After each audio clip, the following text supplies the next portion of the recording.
Bueno, esta mañana desde Digital Hizo Historia estamos en compañía con el ingeniero Carlos Luna, Odone Luna, sí, con el ingeniero Odone Luna.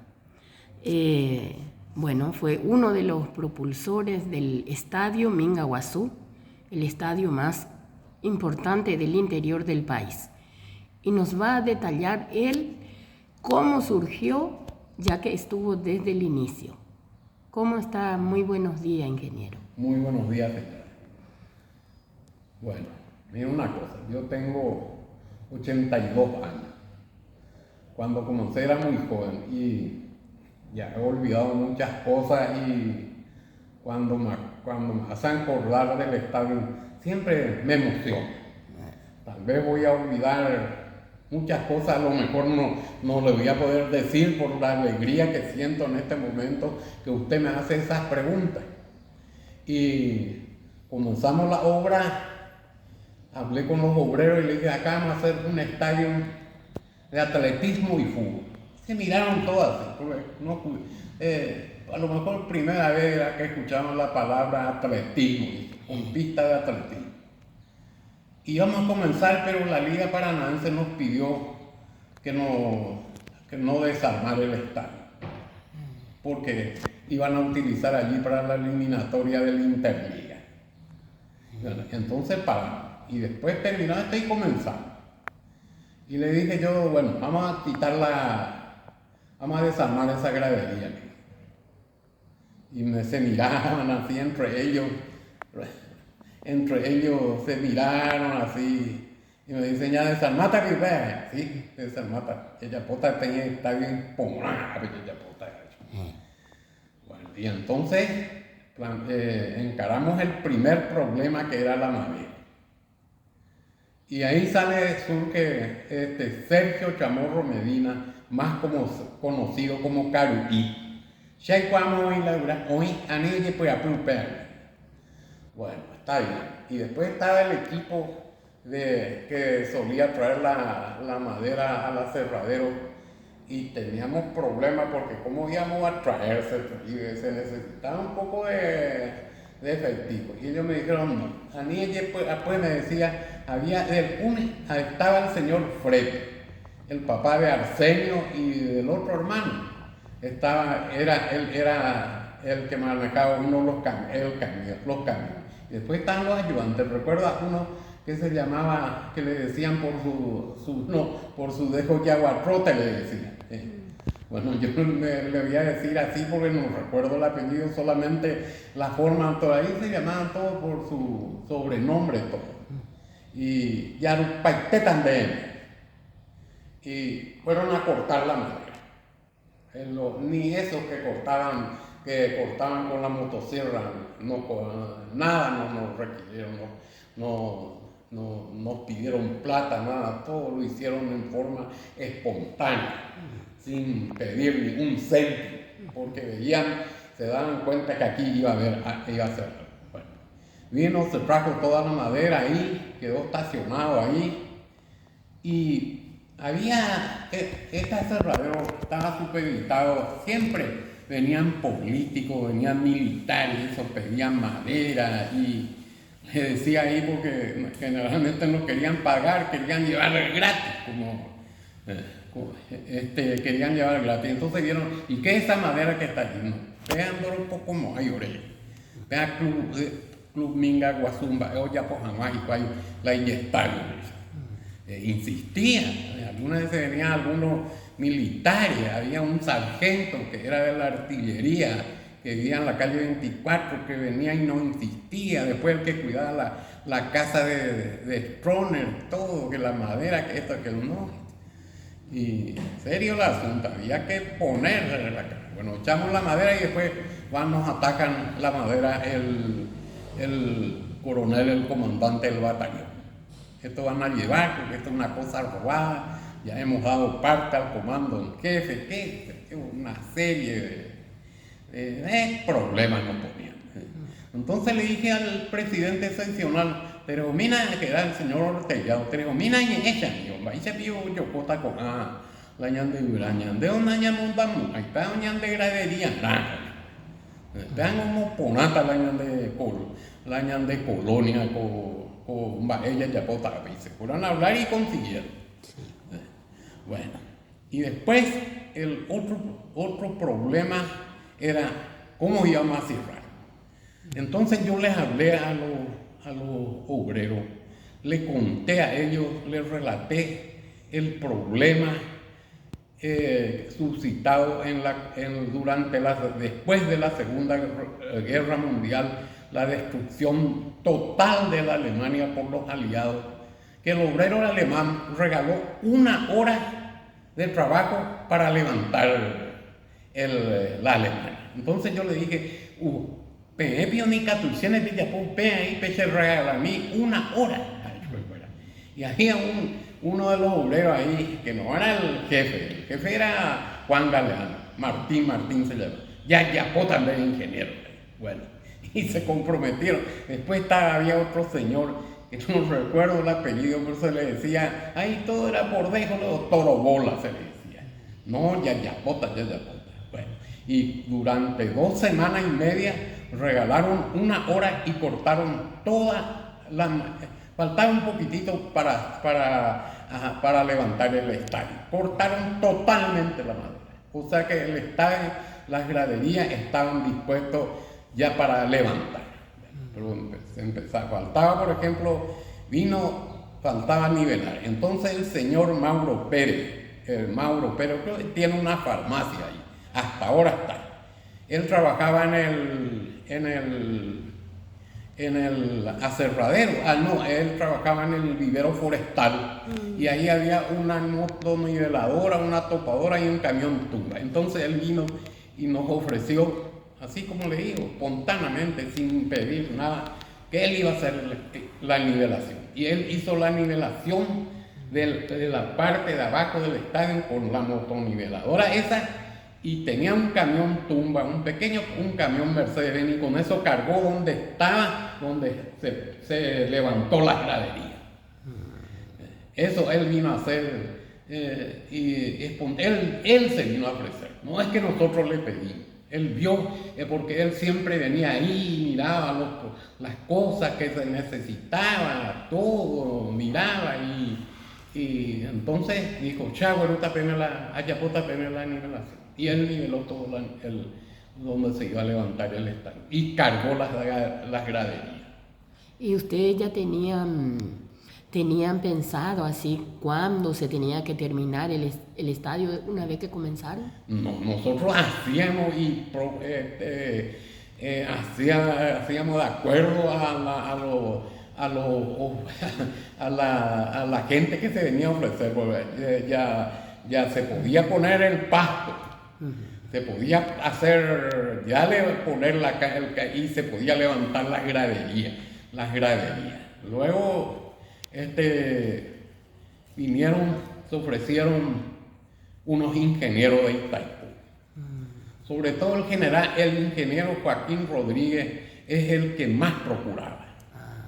Porque él vino a ver, le invitaron y vino a ver una vez por curiosidad y le dijo que él se ofreció, que él va a colaborar en lo que quiera. Entonces le invitó al ingeniero Roberto Viallón, de nacionalidad italiana, y vino a mirar.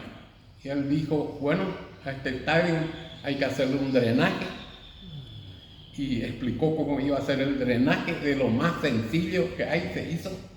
Y nos dijo ahí que el ingeniero Rodríguez se jactaba, decía así, exclamaba, este estadio tiene el drenaje del estadio del San Siro del Club Milan de Italia, decía. Se jactaba como... Y entonces, a ese nivel. Y el ingeniero Vialloni también era compadre de mi padre, porque mi padre fue padrino de una de sus hijas. Entonces empezamos, como teníamos ya la pista hecha y ahora se iba a hacer el drenaje, entonces hacer el empastado.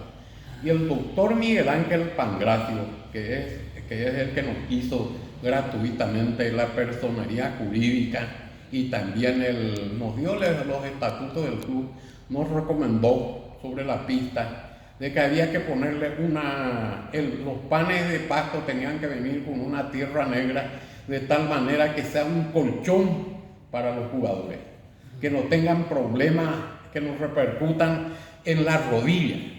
Y entonces se hizo así.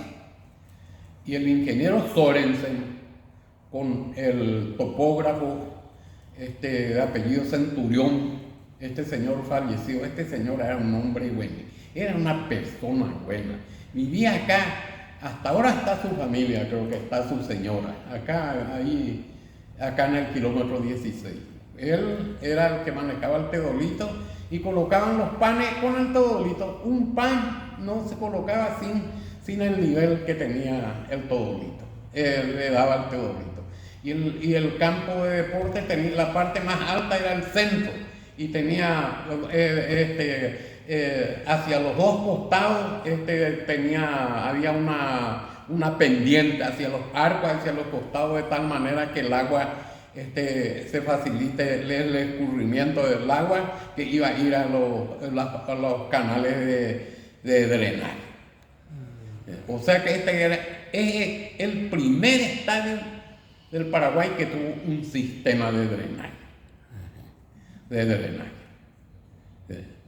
Y la pista así que también planificada en forma, bueno, era gente con conocimientos de tecnología los que nos vinieron a colaborar con nosotros. Bueno, se hizo el campo, y después en una oportunidad estaban todos reunidos ahí, allá Yapona la túnel PAP. Y le dije, ay, ¿quién va a acabar acá? Más para los yotas. Y ahí se ofreció Vegaí. Vegaí vivía ahí frente a la comisaría, ya falleció. Y Vegaí clavó con una motoniveladora, con una motopala, cavó el lugar donde iba a estar el túnel, y se hizo también el túnel. O sea que fue iniciativa de la gente que colaboró. Por eso yo le digo que yo le di un sentido social. Yo no fui individual en el sentido de abrogarme todas las cosas que se necesitó para completar esta obra. La gente aportaba ideas, y entonces se hacía. No es el caso del túnel. Y allá pone chupé la túnel. Y eso fue cosa ahí de los obreros. Y dijo, ya potañandé, yo potañandé con motopala. Y hizo así, y se hizo el túnel. Ingeniero, ¿y el capital quién puso para el estadio? ¿El capital quién puso para el estadio? Y la gente como le digo, por ejemplo, Pérez vino gratuitamente. La gente para la gradería, lo que eran obreros que trabajaban ahí en el aserradero, es lo que pusieron, los que trabajaban. Y miren, el marido de la doctora Alonso, el doctor Quiñones, dice el doctor Quiñones gastaba 11.000 guaraníes. Y como ganaba 11.000 guaraníes, y como ganaba 11.000 guaraníes, la doctora nos dijo que apenas ganaba, y ganaba poco, y me invirtió, no sé si la mitad o la totalidad de su sueldo. Le voy a llevar al ingeniero para los bulones, para la gradería. Y así la gente, hay mucha gente que contribuyó, que trajo para los bulones, para el clavo. No es totalmente que recurrimos a la administración. Ya, ¿y Itaipú también colaboró o no? Itaipú cuando eso todavía no funcionaba. No funcionaba. No, eso se estaba haciendo la represa. Y bueno, y la cuestión de la iluminación, eso fue una cosa que salió de una reunión que estuvimos ahí en la cancha, y estaba mi padre, estaban todos, estaba el país coronel, todos. Y le dijo mi padre, muy con la Icatú o Aleco iluminación, ya ilumina mina, y ñañeja mina ya ilumina. Y de ahí surgió, porque primero no teníamos previsto de hacer una iluminación, si era una cosa muy cara. Y entonces ahí surgió la idea de iluminar el estadio todo. Y se le cambió a la Ande por las torres. Eso lo consiguió el ingeniero Rodríguez. Se le dio una propiedad allá en la ciudad, y la luz, una parte pagó la administración y después otra parte pagó mi padre, y otro 4 millones costó. 1 millón costó, dio una persona, no recuerdo, y 2 millones dio mi padre para pagar totalmente la luz. La gente que ayudaba también la gente. Hay mucha gente que vio. No me voy acordando, así como el caso del doctor Quiñones. Muchos vieron, la mayoría de los bulones traían de a 20, 30, así, partidas. El doctor Quiñones dio todo su sueldo, un sueldo de un mes. A mí esta ayuda al ingeniero, el doctor Quiñones. Ese es un hombre que sirvió mucho a la comunidad. ¿Verdad? Cierto. Ingeniero, y aparte de cuando en su tiempo, ya de haberse terminado el estadio, se llegó a llenar. ¿Usted fue el primer presidente del club? Sí, 10 años tuve. 10 años. Mire, tuvimos muchas contrariedades. Por ejemplo, ahí cuando íbamos a hacer el estadio, había una calle allí que llevaba el nombre del general Stroessner. Y yo quité el cartel. Entonces el primero que me vino a la carga fue el presidente seccional. Me dice, vais de donde eres mojeta la ñanderubicharera de la cocalle. Entonces le dije, ya usted iba a ir por nada, un rato a verla ahí gobierno. Después enviaron una nota del Ministerio de Agricultura. Ese es un parte que dio el vivero, porque había, en el lugar de la cancha había unos cuantos pinos, y eso quitamos todo. No era mucho, no estaba tan grande, unos cuantos. Pero eso era ya, que ya le estaban preocupando este estadio, porque era una obra que se levantaba. Bueno, se le puso la luz, y en fin, iba a llegar la inauguración del estadio, y nos reunimos una vez. El delegado de gobierno, que era mi padre, le invitamos al país coronel y dirigente ahí. Y queríamos traer el Flamengo del Río, el Internacional de Porto Alegre, que en eso era el campeón, y el Cerro y el Club Olimpia. Hicimos nosotros el cálculo de acuerdo con la entrada que se iba a cobrar y que iban a pagar los brasileros. Porque verle al Flamengo en aquel momento con su mejor jugador, que era Zico, no, eso se iba a salvar. Y la entrada, el precio que se iba a pagar por la entrada, iban a pagar los brasileños de ver al Flamengo. 13,000 personas, y usted, se iba a recaudar, pero totalmente, iba a superar. Y al país coronel no le gustó. No, que dice que iba a ser. El club internacional, que ya mandamos el enviado, nos iba a cobrar 4 millones de guaraníes. Y el Olimpia y el Cerro iban a venir gratuitamente. Solamente el hotel se les iba a pagar. Y no se pudo concretar. Y me dijo a mí un señor, uno que era también colaborador, el doctor Puente. Ese solía pasarnos también cosas así, baño para ayudaba. Para allí, para el vestuario, en fin. Me dice, ¿para qué se diste? Esa era una recaudación que nosotros sobradamente íbamos a alcanzar, y iba a sobrar plata, aflojaste. Bueno, en fin. Y el estadio se inauguró con una inauguración política. Política, porque vinieron ahí el día de la inauguración, habló el país coronel, habló Juan Pereira, Carlos Barreto, habló mi padre. Un día pero esplendoroso, la gente, los estudiantes que estaban todos formados allí, y se inauguró así. Esa es la inauguración que le dieron ellos. Esa es la realidad. Yo no hablé, ni siquiera me dieron lugar. Ah, Recuerdo que en esa oportunidad el campo deportivo estaba cortado en cuadritos, daba esa apariencia, parecía un tablón de ajedrez. Y entonces viene Juan R. Chávez y me dice, ya mira, chocamiche, pean, bahía papea, me decía. Y fuimos y agarré y se agachaba así, mira, todo le extrañó que estaba cortado un cuadrito. Era la primera vez que se cortaba un campo deportivo así en esa forma. Siempre los hacíamos en franja o en cuadrito.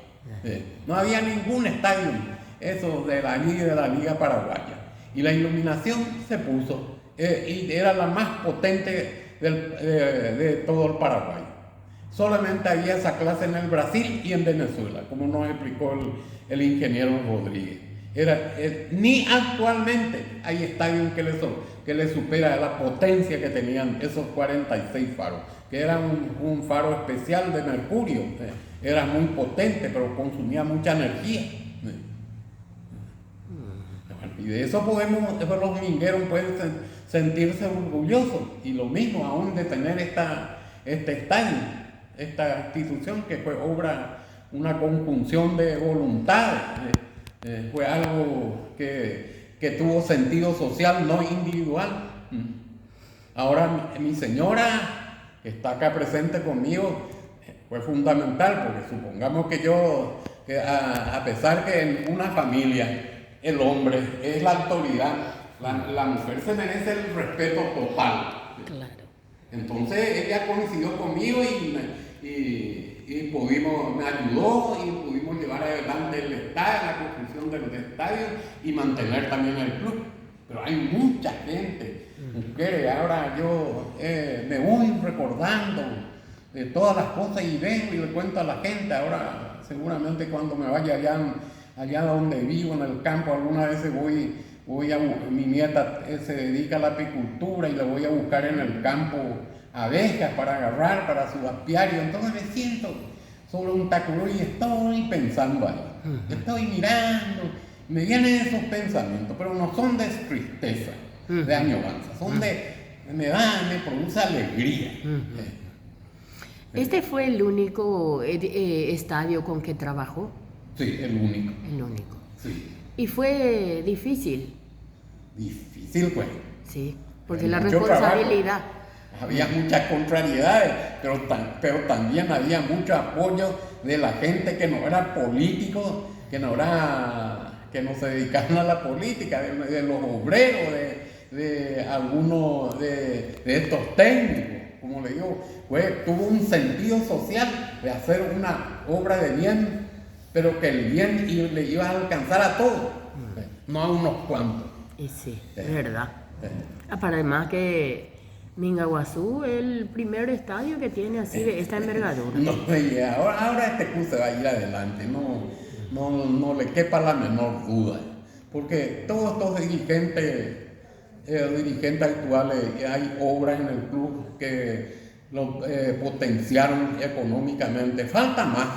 Después hay otras obras que hicieron otros, como este señor Romero, que falleció, y lo que hay que procurar es hacer más obras que puedan aumentar esa potencia económica que le producen estos establecimientos que están en alquiler.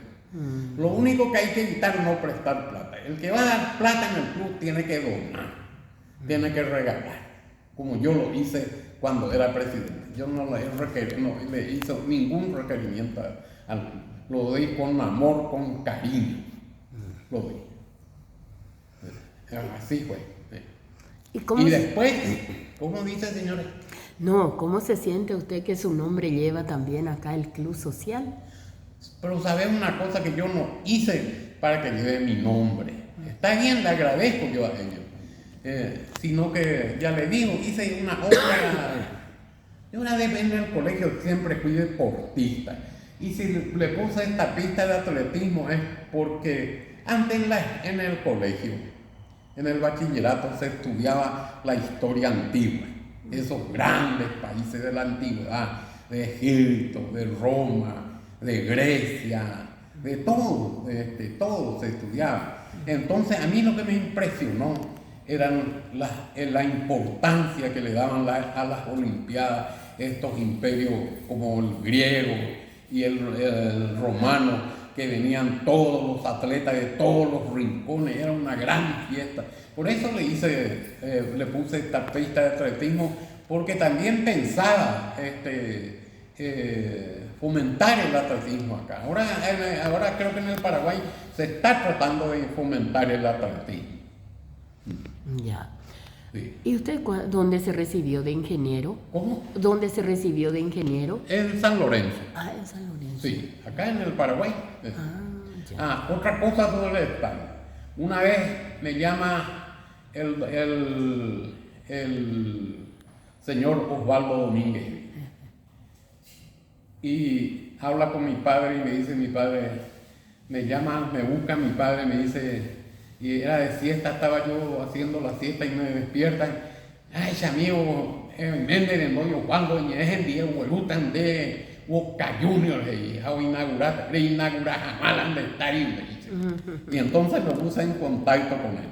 Y enseguida me atendí, porque estaba luego esperando esa llamada. Y me dice, presidente, vamos a inaugurar tu estadio deportivamente. Yo voy a llevar el club Boca Juniors gratuitamente para que vos puedas, para que el pueblo ahí pueda deleitarse de la presencia de este club, más grande de América y seguramente del mundo, el club Boca Juniors de Buenos Aires, que va a disputar uno que es el mejor club del Paraguay, el Club Olimpia. Y vino, y ve usted, imagínese, para aquel entonces que el Club Boca Juniors venga en la colonia antes era un medio rural, era una población rural, ahora cambiaron las cosas. Imagínense en una población rural, en un medio rural que venga el Boca Juniors. Por lo menos yo me sentí orgulloso de la presencia de ese gran club y del Olimpia acá en este campo deportivo. ¿Qué puede mejorar el club actualmente, a su parecer, ingeniero? Y lo que tiene que hacer más es tratar de arrendar los espacios que le quedan, que son muchos que se puede arrendar, y entonces de ahí, cuando se asegure una mayor economía, entonces hacer una gradería, mejorar el campo deportivo, instalar lumínicas y tratar de ascender a una división mucho mayor, inclusive jugar en el fútbol paraguayo, en el campeonato mayor de la APS, que es posible, no es imposible. Ya. Acá hay mucha iniciativa. Exactamente. Y bueno, además, ¿verdad que ya hay muchas posibilidades de recurrir ahora a cuantas firmas también, verdad? Sí, se puede. Lo que no hay que es hipotecar. Acá quien quiere dar plata tiene que donar. Así es la cosa. También los dirigentes están haciendo cosas, están defendiendo el club. Ahora me contaron que hay campesinos que quieren entrar ahí en esas tierras, por eso no se van en otro lado a entrar en otras tierras de dudosa procedencia o pertenencia y dejar en paz un club. El club cumple una función social, que es el deporte, y que puede tener expansión porque hay varios deportes. Una vez le encontré a una señora acá cuando vine a entrar acá y me pregunté cuál es, que dice que venía a verle a su hija que jugaba handball. Así que cumple una función social. Sí, ¿verdad? Es y importante. Es lindo porque a los chicos eso se les da esa oportunidad de participar Sí, así es. en Ingeniero, ¿querés comentar algo más que yo no te pregunté y que algo que te haya marcado en tu vida la construcción de este estadio? Algo que... Y sí, que algo como anécdota, por ejemplo, algunas anécdotas. Por eso es lo que le digo, que yo pienso. Y entonces surgen muchos recuerdos. Y la vez pasada, la última vez dije, bueno, me voy a ir y le voy a relatar todo lo que he podido captar de esos recuerdos. Le voy a ir a contar al presidente y que él otra vez le haga ese relato a la gente. Y anécdotas tuve muchas, pero cada vez que últimamente me vino al recuerdo de Pérez, de Mauro Pérez, que nos ofreció la máquina. Después lo del doctor Quiñones quedó que 11.000 guaraní ganaba y la doctora le recriminó, no se ayudaste a ingeniero, pero dice que le dijo. Así es. Pero me parece que hay que ayudar al club, hay que colaborar. Esta es una institución muy importante dentro del fútbol paraguayo. No hay una institución que tenga una ubicación como tiene el Club Mingaguazú y de las propiedades que tiene. Hay muchas contrariedades, pero no es conveniente que yo eso se va a quedar en el olvido nomás ya. Solamente le voy a poner a su conocimiento todas estas cosas que considero muy buenas.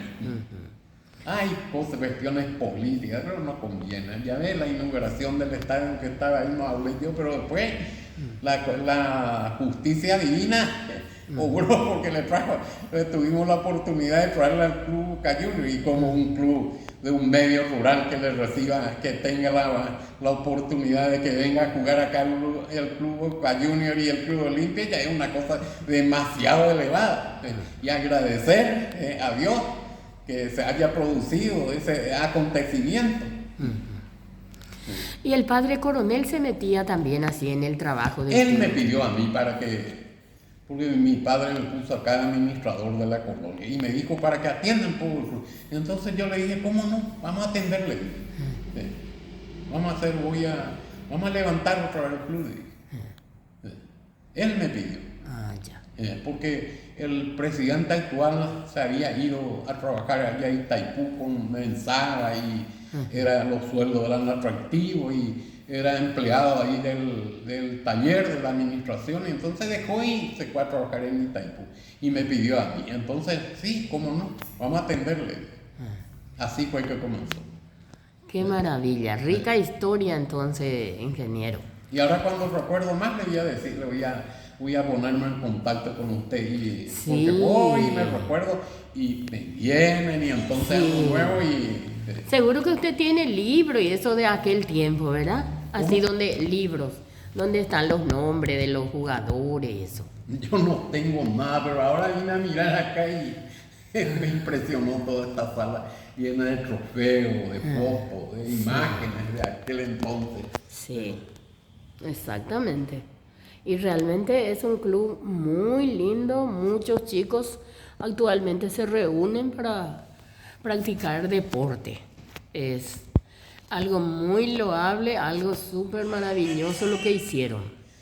Le voy a reiterar, lo mejor, lo más lindo es que obreros y técnicos de elevada cultura tecnológica se conjugaron para que este estadio sea una realidad, que tenga el drenaje, que tenga la iluminación, que tenga las graderías, el empastado.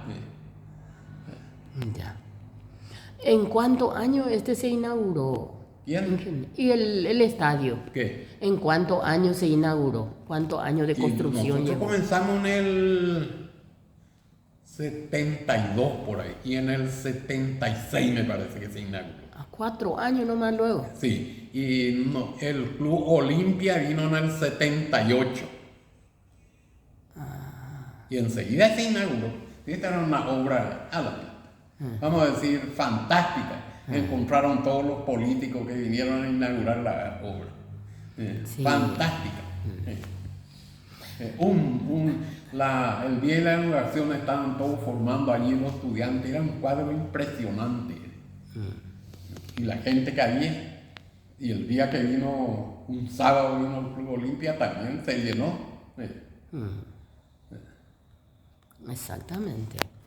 Y bueno, ingeniero, muy agradecido ya porque encontrarte no es fácil, ¿verdad? Porque no es que estás en un lugar, sino que recorres mucho lo que es el Paraguay, por lo visto, ¿verdad?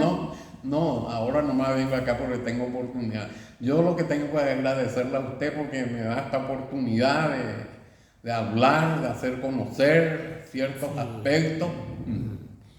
Y es bueno porque hay que dar de conocer, están tus nietos y eso, que tienen que saber de que estuviste inmiscuido en esta obra, ¿verdad? Eso es hacer historia. Te agradecemos muchísimo. Bueno, gracias señora, gracias. Así que con el ingeniero Carlos O'Donnell Luna hemos terminado de esta manera nuestra nota y el mayor de los éxitos para él y para su familia.